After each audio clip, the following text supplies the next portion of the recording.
They can't have the 05 Ashes winning captain completely separate from the ECB. There has to be some sort of rapprochement between the two parties, and this has got a long way to run still.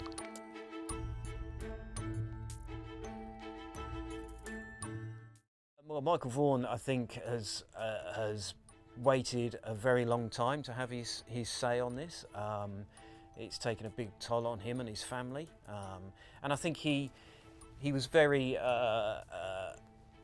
careful not to say any criticism of Azeem Rafiq. He genuinely feels that he has been a victim of racism and has been brave in coming forward, but their recollections differ of what happened on the day. It's no secret, and he's made no secret of the fact that he's had some dark days and some tough times, and in particular, for example, the last week or two since the hearings completed, that's brought its own challenges, and it's just great to be able to get to a position where there is closure now, and he and cricket and everybody concerned is able to try and move forward.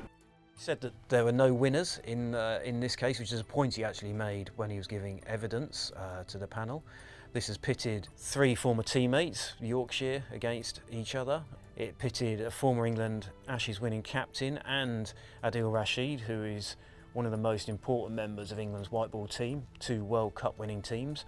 It's pitted them against each other, and it was a bad look for the game. He said the whole affair was inappropriate and the investigation was inadequate, and that it had driven him to the brink of falling out of love with cricket. There will be bridges to be mended between Michael Vaughan and the ECB, and the ECB employed him for more than a decade as a centrally contracted player and praised his integrity when he retired in 2008. But there's a long way to go between him and the ECB for them to get back to that stage again.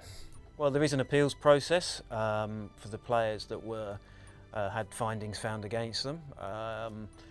Having pulled out of the process, I would suspect that most of them will not be appealing.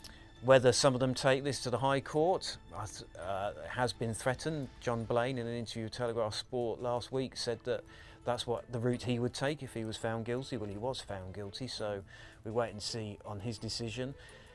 It will depend on whether they have the finances, whether they have the stamina to carry on. This has been a long process and very stressful for all of those involved. And on Vaughan, the ECB and Vaughan will have to come to some sort of agreement